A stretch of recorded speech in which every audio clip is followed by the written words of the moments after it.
It's a fancy way of saying hello. I want to say something, capitalizing what the rabbi had said about why faith is present and why we need to talk about these matters in the language of faith. Because what we saw together on January 6th went beyond politics. There's something wrong with the soul of this nation. And part of our soul died that day. And I believe only faith can resurrect that soul, only faith can reconcile and reach that place of healing and possibility and new life. So I want to thank you for the invitation to be with all of you this very cold day. Although I'm from New York, so this is nothing.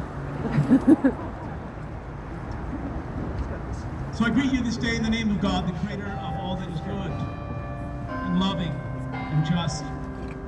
As we gather in the spirit of unity and hope, justice and love, as we do remember those tragic events that took place in the nation's capital. Indeed, we gather to remember those whose lives were lost, especially Officer Brian Sicknick, those who have died in defense of democracy throughout history. We also remember those and give thanks to those brave men and women who stood toe to toe, shoulder to shoulder, arm in arm, back to back, to protect each other, our elected officials, and the very foundation on which this country rests. I give God thanks for those, both then and now, who continue to stand vigil, who continue to protect and serve, giving so that others may have, emptying themselves so that others may be made full. In their honor, for the sake of this nation we all hold so dear, is my hope and prayer today that we will not forget, and that as citizens, as neighbors, as builders of the beloved community, in their honor and to meet the challenges that rise ahead, that we will rise to the occasion, that we will meet this moment, and we will respond to this time that demands our allegiance and our commitment to each other and to this nation's creed, a nation by many people, for the people.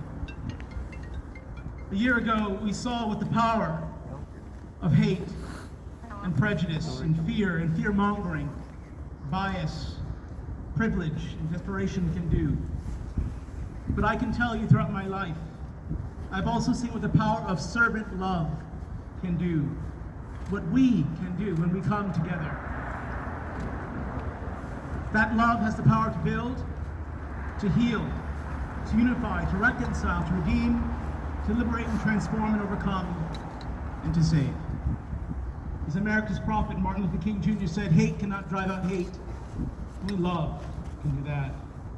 Yes. And so on this day of remembrance, it is my prayer, and indeed I pray our prayer, for us, for this nation, that love, not hate, will be the way forward and the way through. That love, that servant sacrificial love, will be the force that undergirds this democracy, that will tear down the walls that divide us. And so I pray that all of us gathered here and those beyond, perhaps watching, that when there is hatred, we will meet it with love. When darkness looms, we will be bearers of light. Where lies abound, may we be heralds of the truth, the one that will set us all free. Where there is fear, let us respond, all of us, with courage, mindful that we're not alone. E pluribus unum, out of many one. May we who are many be one in our commitment to justice, equality, and equity, to peace, to this democracy, and above all, in all to each other. In the words of the late John Lewis, democracy is not a state, it is an act. And each generation must do its part to help build what we call the beloved community, a nation, a world, society, at peace with itself. To that, let us all say, Amen. Thank you.